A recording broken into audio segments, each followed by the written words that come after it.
In a quiet, picturesque neighborhood in Greenwich, Connecticut, there stood a grand mansion among the white colonial-style homes, the Bradley Mansion, with its beautifully maintained front yard and charming stone path leading to the entrance, seemed like something out of a movie. It was a large, impressive home, valued at $2.5 million, and had been the Bradley family's residence for over 30 years. In the midst of this elegant home, a young girl named Lily was watering the garden flowers. Lily Morrison was an 8-year-old second grader at St. Mary's Elementary School. With her dark, warm eyes and quiet, thoughtful nature, she had a way of winning over the adults in her life. As usual, she had stopped by her grandparents' house after school to help tend to the garden. The neighbors, who often saw her at work in the yard, admired her sense of responsibility. "Thank you for watering the flowers, sweetie," said Lily's mother, Amy Morrison, from the entrance. Amy, 35 years old, was the director of research and development at a large pharmaceutical company. She was a calm and kind person, yet strong on the inside. She had adopted Lily when she was just a baby, and had worked hard to provide for her family, even offering her parents a monthly allowance of $3,000 to cover their rent and medical bills. Despite the complicated relationship with her parents, especially after her decision not to take over the family real estate business, Amy didn't regret her choice. "I baked Grandpa's favorite cookies today," Lily announced proudly, holding up a paper bag. "Mrs. Johnson taught me the recipe." "Oh, that's wonderful. Grandpa will love them." Amy smiled, happy to see her daughter so excited. Standing next to Amy was her husband, Michael, who was 37. Michael owned an IT company, earning a comfortable income of over $300,000 a year. He was supportive of Amy's decisions, and they had built a strong, loving partnership based on their vows to stand by each other no matter what. Inside the mansion, Amy's parents, Robert and Diana Bradley, were reviewing financial documents in the sitting room. As the owners of Bradley Real Estate, they often worried about the future of their company. Passing down the business, which generated $5 million in revenue annually, was a big concern for them. For Robert and Diana, family tradition and appearances were incredibly important, and they felt the pressure to ensure that their company stayed in the family. Their younger daughter, Caitlin, had taken over the business's accounting after switching careers from law. Although Caitlin had earned her parents' trust, she was known for her flashy and pretentious nature, which they tolerated because she seemed dedicated to continuing the family legacy. Caitlin's son, Jacob, was 7 years old and went to Greenwich Academy, the most prestigious private school in the area. He was often spoiled by his grandparents, who were constantly trying to live up to their high expectations for him. "Mother, could you look over these new contracts?" Caitlin asked, handing some documents to her mother, Diana. Even though the world had gone digital, Diana and Robert still preferred to work with paper. Caitlin, despite her modern, high-maintenance lifestyle, understood and accommodated her parents' old-fashioned ways, but behind her polite smile, there were hidden motives. As dusk fell, the family's Christmas preparations were in full swing. The mansion was decorated with elegant antique ornaments on the towering Christmas tree. Beautiful stockings hung above the fireplace, and the warmth of the season filled the air. "Grandma, can I hang this wreath?" Lily asked, holding up a handmade wreath from St. Mary's Church's Christmas workshop. It was simple, yet charming, with ribbons and pine cones. "Yes, let's put it up at the entrance," Diana replied, not fully acknowledging the wreath as she adjusted the position of more expensive decorations bought from luxury stores. She felt a brief twinge of guilt at Lily's innocent request, but quickly pushed the feeling aside. As evening fell, the Bradley family began to gather for their holiday dinner. Amy and Michael arrived with a bottle of premium wine, and Caitlin came with her son, Jacob, carrying several gift bags with flashy wrapping. "Merry Christmas," Lily greeted everyone at the door, handing out handmade Christmas cards. Her cards, written with love, contained messages of thanks for the past year, grateful for the visits, the time spent together, and the simple acts of kindness she had experienced. Inside, Robert stared into the flickering fireplace as he reviewed the company's financial reports. Though he was concerned about the business, tonight was a family celebration, and he decided to put the worries aside.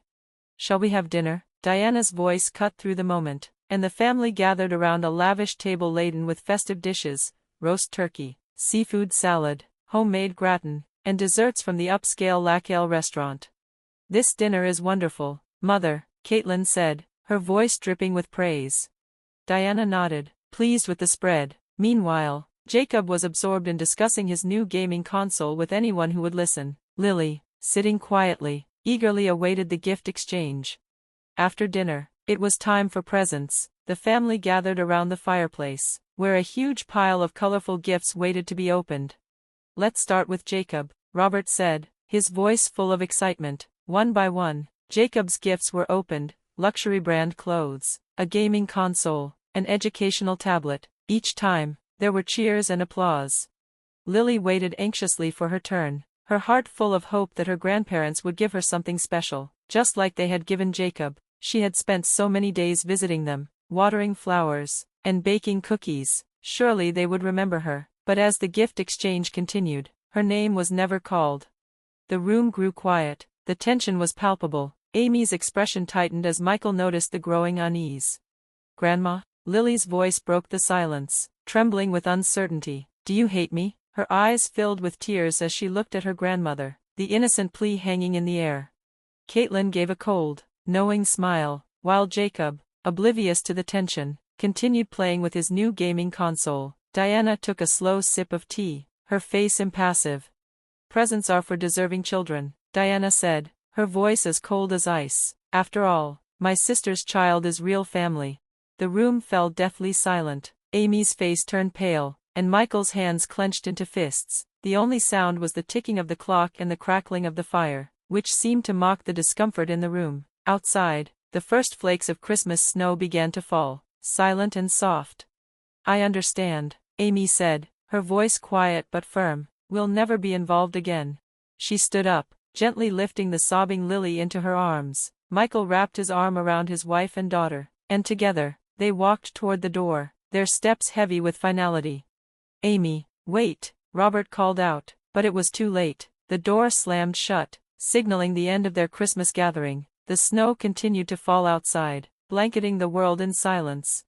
As the Morrison family drove away, the festive lights of Greenwich continued to glow in the distance. The warm hymns of the Christmas season echoed from St. Mary's Church, but in the car, only silence filled the air. Lily clutched her handmade card tightly, the words, "To my beloved grandma," still written lovingly on the front.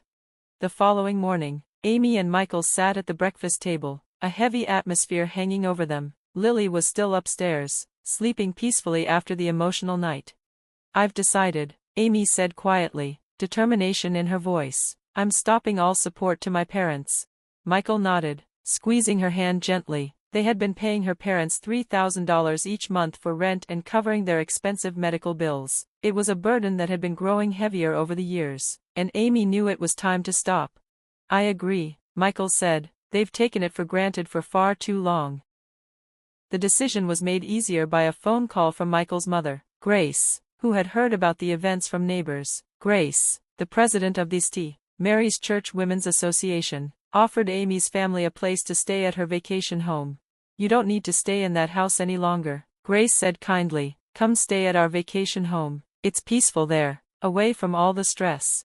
That afternoon, Amy met with Tom Watson, their accountant, to make the necessary arrangements. Tom had been a longtime family friend, and he understood the complexities of Bradley Real Estate's financial situation. As they reviewed the company's recent financial statements, Tom raised a concern. "Something's off," he said, his brow furrowed. "The maintenance expenses have skyrocketed recently, and some of the contract payments don't add up." Amy took a closer look at the documents. Something about her father's signature felt strange. She didn't know what it meant yet, but she knew she had to get to the bottom of it. Meanwhile, Lily began avoiding visits to her grandparents' house. On her way home from school, she passed the mansion, where the garden flowers had begun to fade as winter settled in. By January, the cold had set in, and Amy's family had moved to Grace's vacation home, where Lily spent her weekends tending to a new flower bed. Grace often came by to help her, and the two enjoyed their gardening sessions together. "Do you think these rose seedlings will bloom in the spring, Grandma?" Lily asked one day, her face full of hope. "They will," Grace smiled, "just like you." Her heart, still heavy from the pain of the past, was slowly healing. But rumors about the Bradley family began to spread, and people in the neighborhood began to notice Caitlin's increasingly lavish lifestyle. It was strange, especially since Caitlin had only been managing the family's finances. More unsettling developments followed. Jim Clark, a veteran employee of Bradley Real Estate, unexpectedly retired early after over 30 years of service. The company was beginning to unravel, and Amy soon received a letter from Martha Collins, the former accounting director at Bradley Real Estate. "Miss, I need to speak with your father," the letter began. Martha's message raised serious concerns about the company's accounting practices. Since Caitlin took over, the transactions have become more and more suspicious.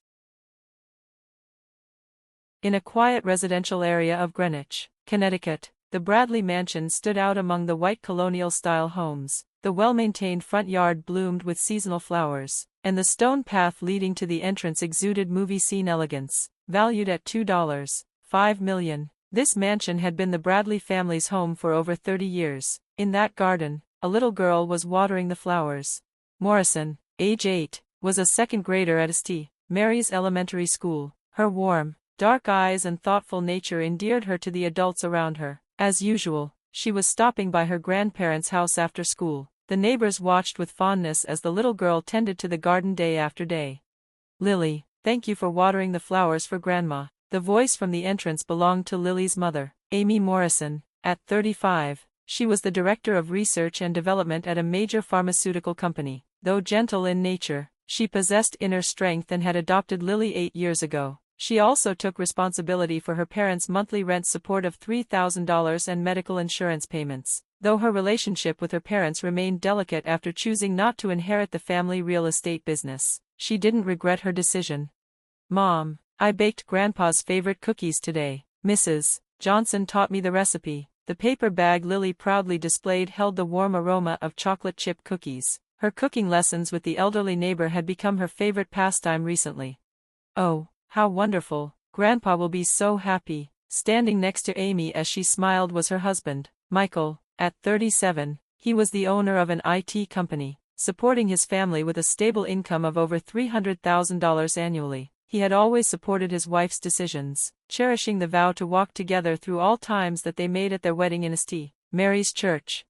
Inside the house, Robert and Diana were reviewing documents in the sitting room. As owners of Bradley Real Estate, they constantly worried about the company's future. Passing down their $5 million annual revenue business to the next generation was their life's greatest challenge. For these two, who valued tradition and appearances, the succession issue kept them up at night. Their younger daughter, Caitlin, bore the weight of these expectations. Having switched from being a lawyer to handling the family business's accounting, she had earned her parents' trust despite her showy and pretentious nature. Even after her divorce, she threw herself into work with determination, striving to meet her parents' expectations. Caitlin's son, Jacob, age 7, attended Greenwich Academy, considered the most prestigious private school in Greenwich. Though somewhat spoiled from bearing his grandparents' expectations, perhaps this was the result of excessive pressure from those around him. "Mother, please review these new contracts." The business meeting at Lackale went well. Diana began reviewing the documents Caitlin handed her. Even in this digital age, both parents preferred paper documentation. Caitlin accepted her parents' old-fashioned ways with an understanding smile. No one noticed the ulterior motives behind that smile.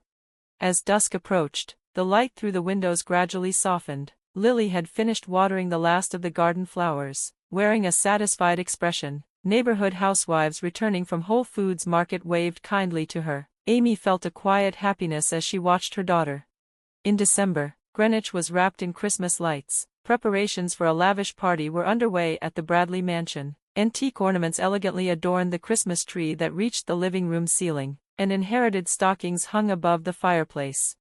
"Grandma, can I hang this wreath too?" Lily carefully held her handmade wreath, made at St. Mary's Church's Christmas workshop. It possessed a simple beauty, decorated with ribbons and pine cones. "Yes, let's hang it at the entrance," Diana responded dismissively while checking the placement of expensive decorations purchased from luxury department stores. She felt a momentary pang of guilt at Lily's innocent smile but quickly pushed it aside. As evening fell, family members began arriving. Amy and Michael arrived with premium wine from Whole Foods. Caitlin appeared with Jacob in tow, carrying armfuls of flashy-wrapped presents.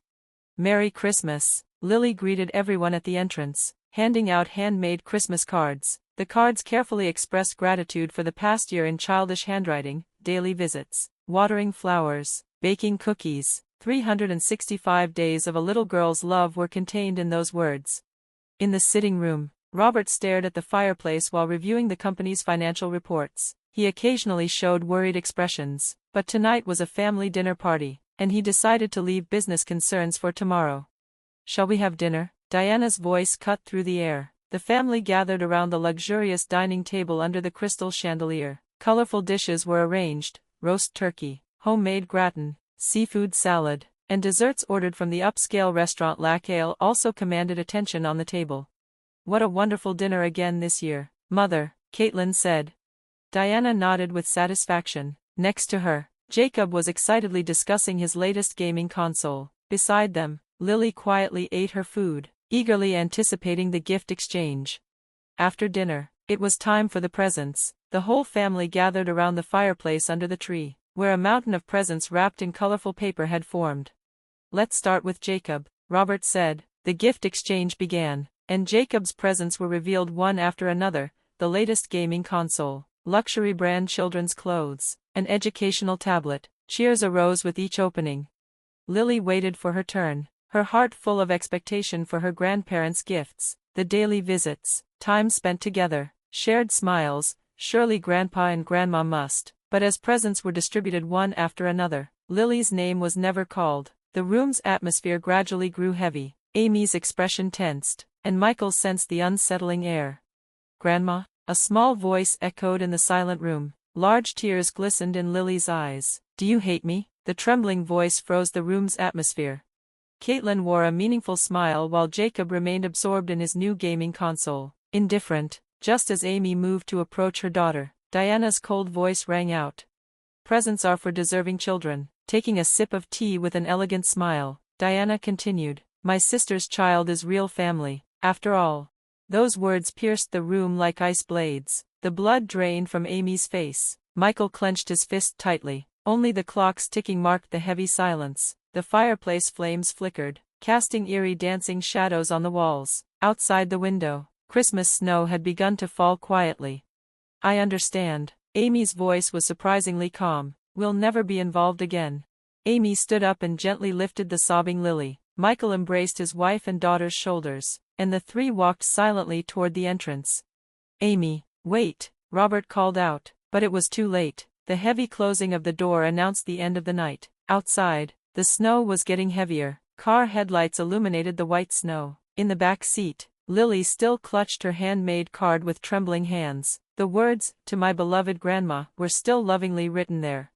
The bustle of Christmas remained in Greenwich. Hymns flowed from St. Mary's Church, and warm light leaked from the windows of homes. But in the Morrison family's car, only silence filled the space. Michael occasionally glanced at his daughter in the back seat through the rearview mirror. Amy faced forward in silence, tightly gripping her husband's hand.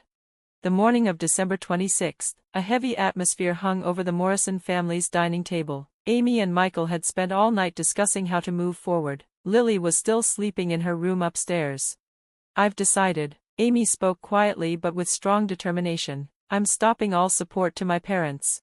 Michael gently held his wife's hand. They had been paying her parents $3,000 in monthly rent support and expensive medical insurance premiums. The total amount exceeded $50,000 annually. "I agree. Your parents have taken this support for granted." This decision was encouraged by a phone call from Michael's mother, Grace Morrison. As president of the St. Mary's Church Women's Association, she had heard about last night's events from neighbors and immediately contacted them. "There's no need to stay in that house. Please use our vacation home," she said. Grace's vacation home, located a bit away from Greenwich's upscale residential area, offered a quiet and peaceful environment. Her offer became a great support for Amy's family. That afternoon, Amy met with accountant Tom Watson to proceed with stopping support to her parents. Tom was a longtime friend who understood Bradley Real Estate's financial situation. "There's something concerning." Tom frowned while reviewing the company's recent financial statements. "Maintenance expenses have increased dramatically over the past 6 months, and the flow of some contract payments seems unnatural." Amy stared at the documents bearing her father's signature. Knowing her father's meticulous nature, something about the signature felt off. Meanwhile, Lily naturally began avoiding visits to her grandparents' house. On her way home from St. Mary's Elementary School, she passed by their house, where she used to stop every day. The garden flowers gradually faded as January arrived. The town was wrapped in harsh cold. Amy's family had begun their new life in Grace's vacation home in the spacious garden. Lily carefully tended to a new flower bed, and on weekends, Grace would visit to enjoy gardening together. "Grandma, do you think these rose seedlings will bloom in spring?" Grace smiled gently at Lily's question. "They'll surely bloom beautifully, just like you," she said. Her wounded heart began to heal little by little. However, unsettling rumors began spreading around the Bradley family. Sarah Johnson, who lived nearby, found Caitlin's recent behavior suspicious. "That girl's shopping in New York again. Last week, she bought several new luxury brand bags." Her lavish lifestyle, even as the family's accounting manager, caught many residents' attention. In February, Jim Clark, a veteran employee of Bradley Real Estate, requested early retirement. His sudden decision, after over 30 years of service, caused turmoil within the company. "Something's wrong," David Stern, the legal counsel for Michael's company, said. "There are rumors in the real estate industry about unclear transactions at Bradley Real Estate." As March began, more concerning developments surfaced. One day, Amy received a letter. The sender was Martha Collins, the former accounting director of Bradley Real Estate. "Miss, I need to speak with your father," the letter began. Martha suggested serious concerns about the company's accounting practices. Since Miss Caitlin took over accounting, there have been increasing transactions,